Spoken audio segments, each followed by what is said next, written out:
serial killers essentially being created by the government. Most well known is David McGowan's book Program to Kill is kind of where this thesis is proposed, and that was kind of what we were going to present to here. It's way too dense of a topic for us to go in too much, but essentially the concept being is the way we were conceptualizing it for this episode. And so maybe you can have Austin back on another time, or maybe both of us, or whatever. Yeah. Or maybe a different guest. Like, we definitely have no guests who could do a great job with this. But essentially, the idea being is it was. I know you remember I'm sure you remember the concept of satanic panic. Oh yeah. Well, this was like an inverse of that, because our idea we would totally break down that we think satanic panic, like there were some examples of where things were blown out of proportion or weren't legit or whatever. But I think there was real things going on that were covered up, and essentially this smoke screen of satanic panic kind of covered it up. It's like, oh, that's this hodgepodge, whatever. I feel like the serial killer phenomenon, and honestly, it kind of leads into school shootings and the like, is the same thing, but an inverse of it. It's the real satanic panic in the sense that they say, oh, serial killers, oh, school shootings. And it's like, yes, there are examples here and there of school shootings, of serial killers, maybe too. But I think when you really start digging into different examples, you start to see that many, many times what we were shown to be school shooting or serial killer or whatever was in fact someone who was programmed to kill. Right. Right. 100%. I mean, we were talking about Charles Manson earlier, that he was programmed to kill, or programmed to make others, kill, I guess. Or it's like cover-ups too, or like I was getting at like the smoke screen idea of like with John Wayne Gacy, like that's probably a great example, which we would, once again, I'm not trying to go super deep. I know Austin has like probably 40 minutes he could go on just on that angle, but just that right there on his face, just the fact that he was slaughtering so many young boys, it kind of let just that on its face. And there is other things that, other source stuff that we're getting to that I'm trying to prevent myself going into it so we don't go down this, but there is just that on its face leads you to believe, come on, there's something more going on here. It's like, no, I think there's something else going on. Do you think some of these are like just lab-made serial killers, like MK Ultra, just like when you say programmed to kill that way, or are there serial killers that they're watching and just letting do their thing, or both, I guess? Well, there's variations. There's like when it comes to program to kill thesis, there's the idea of the government creating somewhat organic serial killers, possibly on their own, and just in the fact of being involved in programs like Operation Phoenix, things like that. And then there's the concept of these lessons they learned over in Operation Phoenix that then they apply domestically in things like Operation Chaos, like we went into with Colonel Westbrook and Charles Manson, and things alike. And then on top of that, the smokescreen concept, the idea of that some of these could be shown off to be other things. For example, there was a recent FSU shooting. There was two people who were killed in that thing. One of which was the son. He was like 56 years old. He was a 56-year-old, I believe. Somewhere in the 50s. I might have that wrong specifically. But either way, he was like in his 50s, and he was the son of probably what was known to be the most malicious of the Cuban exiles, the infamous Cuban exiles. His name was Monkey Morales. So, I mean, I don't know, but once again, I'm not saying this could have been just, and the kid too had some like mental health issues. So this could have been just a legit shooting, but it's one of those things where just on its face, it's another like pattern recognition thing where you're like, what the hell is going on here? I heard you say before that the Cuban exile thing that shows up in other places. Like you've seen that pattern. Like Operation 40 with JFK, RFK assassination. I mean, it goes on and on and on. I mean, Austin could go on about that, but I mean, really, I think you guys see this really is like the more you pick at this, the more you're like, oh, are you ready for another hour and a half? Let's do it. That's how it goes. They make you, like I said, they make you sound crazy for putting these things together, but these things are happening clearly. So where you take this theory, like are there things you've seen other than John Wayne Gacy, other killers that you are like way deep? We can go into like one of those. We have time if you want to peel apart one. Yeah, sorry, I got you.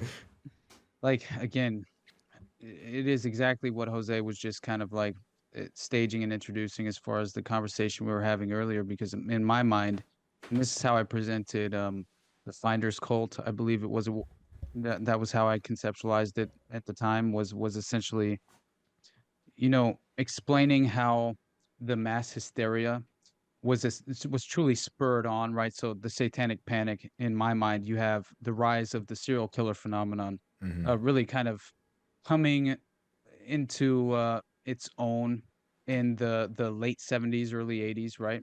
And so you the golden sort of have era. like really early 70s and so essentially that spurs the satanic panic that then it obviously is ushered through directly after, with all of these, which in my mind, you have this manufactured misconception that's playing out, right? That was essentially, in my mind, it was manufactured to conveniently, as far as the satanic panic itself, that concept, it was a conveniently constructed concept to excuse and oversimplify this mass hysteria that was truly, in my mind, a natural reaction from true corroborated evidence of satanic ritual abuse. Now, I'm coming to terms with different ideas as far as like why exactly satanic ritual abuse is being is kind of like a recurring pattern that I consistently like at least I tug on this thread, and in every single one of these aspects of like these cases that we're considering talking about, like let's say a David Berkowitz, right, or a, as he mentioned, John Wayne Gacy. I think Henry Lee Lucas and Otis Toole are a great example as well, because you have again this insane, again, it's like what I'm trying to, it's very much in the vein of Program to Kill and Dave McGowan, right? The standard profile of these serial killers being lone nuts, driven only by their infatuation with violence and sadistic abuse and murder. When in reality, it seems like a lot of the evidence surrounding these high profile cases, there are insane parallels as far as just the it never seemingly like falls perfectly into place as far as the background of most of these individuals seems like it's been manufactured.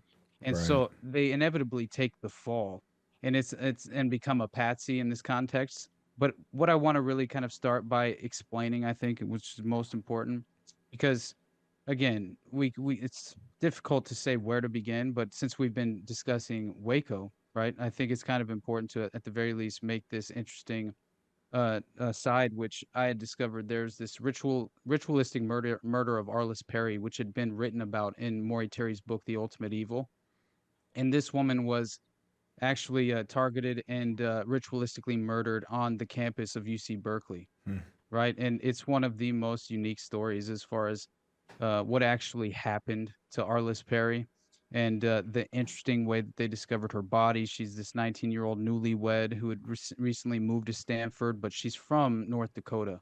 And this all falls perfectly in place with the Interstate 9094 killings, which had been traced by this former New York police detective named Detective Jim Rothstein, James Rothstein. And he really was brought in by a criminal informant when he was working in upstate New York, who tipped him off about mass graves in Untermeyer Park, which is what brought him into the Son of Sam, Right. which is the key case that really he then followed and realized that it branched all throughout the domestic U.S. and that there was truly a network where a lot of these alleged serial killers and sociopathic murderers and especially child abusers, they all kind of fell within this framework of this clandestine organization that seems to be resurfacing all over the domestic U.S., surrounding these extraordinary scandals like the Son of Sam, like let's say even Charles Manson, which was 6 months after the Fort Bragg murders, and Dr. Jeffrey McDonald, which mirrored the Manson murders, right? Or vice versa. The Fort Bragg murders were 6 months after the Manson murders, but still, it could be just some sort of copycat crime, or when you look into the actual details of it, it truly does kind of expose the reality of far more of a well-established operation being covered up by federal entities and compromised assets on the ground operational level.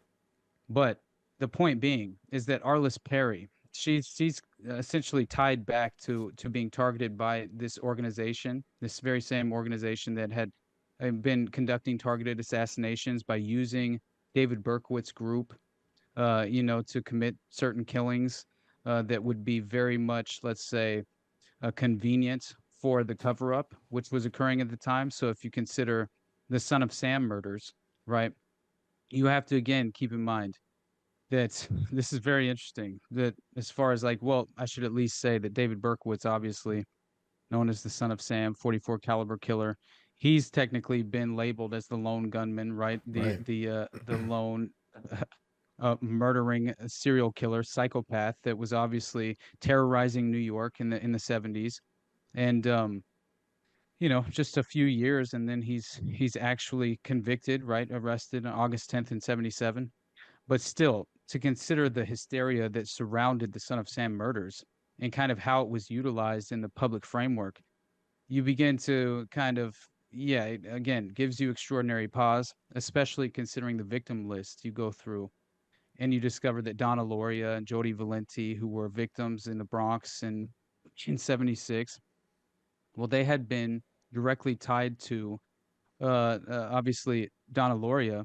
She had been an ambulance technician who might have become aware of a drug ring involving Nugan Bank that imported Golden Triangle heroin into the U.S. through blood supplies that she was apparently Sheesh. involved with. So she could very well have been potentially blowing the whistle at the time, and she has much more sinister connections as well to the group. But you you know again, it's hard to kind of figure out where we should begin because it was interesting. I was not at all prepared to talk about Waco, but we did it on the fly, brother. We You made killed it it. happen. You killed I it. just thought that was hilarious. But still, considering like the level of research that we've done on like Mark Dutroux and right, I mean, I made up a list that's pretty extraordinary. um you know you can really, I think, one of the best ways to kind of make the point is to at least really just spotlight what Phoenix was and the techniques they utilized, and then Mhm. kind of at the very least we can pry into a little bit of Matthew Charles Lamb and the psychopath machine and MK Ultra being leveraged as far as utilized through the Montreal experiments, which very much seem to have where you have sociopaths who fit a profile and they're essentially targeted and recruited to these institutions like the Oak Ridge facility in Canada. And then they essentially practice these Phoenix and Project Monarch techniques as well on these sociopaths, while also providing a test subject that is not a sociopath to see the impact that the sociopath can have on the average person. It's very interesting what was being conducted at Oak Ridge. But first, you have to consider again the chief aspect of the Phoenix program, which allegedly was just a collection of intelligence information for the Viet Cong, right, at the time. But in reality, there were a lot of special laws that kind of were created surrounding the Phoenix program that allowed for targeted assassinations and things of that nature, which again, you have to consider the enterprise, right? The overall enterprise playing out with a lot that's happening in terms of these serial killers who inevitably, I think, are kind of becoming the patsy fall guy for a much wider network. And essentially, they're low hanging fruit. Let's say, they're procurers for an operation that then get hung out to dry, which very much happens often. I think David Berkowitz fits that perfectly to a T. So does Wayne Williams of the Atlanta child murders. He very much was a part of. He was recruiting young children, in Atlanta at the time as a talent spotter, who claimed that essentially he had this Gemini group that he was recruiting these young kids to be a part of, and he was claiming that he would essentially put them on the path to stardom and celebrity. He would help, create their image, and then he would take this Gemini group to a local production studio in Atlanta that was run by Michael Thevis, and this production studio just so happened to be owned by this individual, Michael Thevis, who happened to be child pornography kingpin in Atlanta at the time, and Sheesh. and apparently there were two government officials who had gone to a party with Wayne Williams, the alleged perpetrator, the lone perpetrator, and had offered him, if he had ever gotten caught, they offered to provide him with a defense attorney, which happened to be the very same exact defense attorney that was the defense attorney for Michael Thevis, the child pornography kingpin. My And goodness. so he was taking the members of this Gemini group, these boys, these young children that he was recruiting, to that very same studio where they were producing child pornography and snuff films. So that's a Wow. reality, right? Wow. And it's fascinating. Go ahead, Shane. I'm No, sorry to I'm interrupt. just blown away. I mean, I'm surprised but not surprised. We hear these stories all the time, and it's just like, you want to believe it's just like, okay, it just happens here, and like hopefully that evil has been taken care of. But I think it's unfortunately it's quite widespread, you know, and there's a vast network that takes advantage of children, and it's freaking Absolutely nightmarish. It's terrible. it is. It's something that, and to me, when I covered because I covered the Process Church as well of the Final Judgment, and in terms of the Son of Sam case, because that was really my brutal introduction to the process.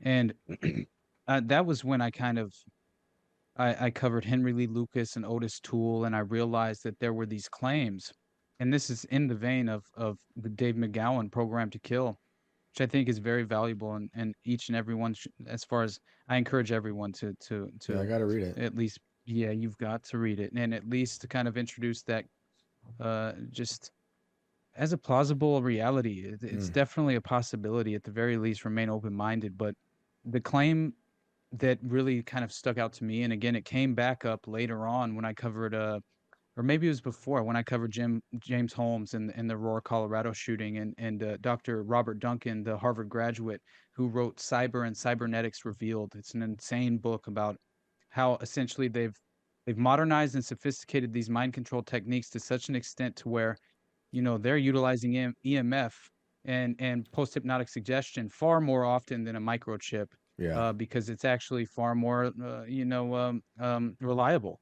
Yeah. And I found that fascinating stuff, that they could essentially just, and by the way, they can program you with subliminals using EMF while you're asleep. Yep. That's a possible reality. And so, you know, I believe cybernetics is apparently where the modern war, on the human mind wages on. You know, it's kind of fascinating stuff. But again, this U.S. Navy psychologist, he claims that the Office of Naval Intelligence had taken convicted murderers from military prisons, used behavioral modification techniques on them, and then relocated them in American embassies throughout the world. The Navy psychologist was Lieutenant Commander Thomas Narut of the U.S. Regional Medical Center in Naples, Italy. He divulges this information at an Oslo NATO conference of 120 psychologists from the 11-nation alliance. He says the Navy provided all the funding necessary. Dr. Narut, in a question and answer session with reporters from many nations, revealed how the Navy was secretly programming large numbers of assassins. He said that the men he had worked with for the Navy were being prepared for commando-type operations, as well as covert operations in U.S. embassies worldwide. He described the men who went through his program as hitmen and assassins who could kill on command. Careful screening of the subjects was accomplished by Navy psychologists through the military records, and many were convicted murderers serving military prison sentences. And the Ionia State Mental Hospital in Michigan was later exposed as being one of the many facilities complicit in the CIA's human behavioral modification research program. And it was obviously serial killer Henry Lee Lucas, who was largely considered to have been one of many criminally insane patients who were unknowingly forced into the CIA's brutal experimentation while he was admitted at Ionia before being paroled in 1970, and killing at least 2 women before his final arrest in 83. They get so crazy because he's actually, I didn't realize, he was housed in the same place that Charles Manson was. And I found that out earlier, actually, because I always knew about Ionia, but I wasn't unaware. I had no actual understanding that apparently he had a direct connection to actually being present at the same facility as Charles Manson for a time. But that one is pretty fascinating. You wonder how it's like the way you're describing it. It reminds me of how the government will, basically take on hackers to then do the hacking for them.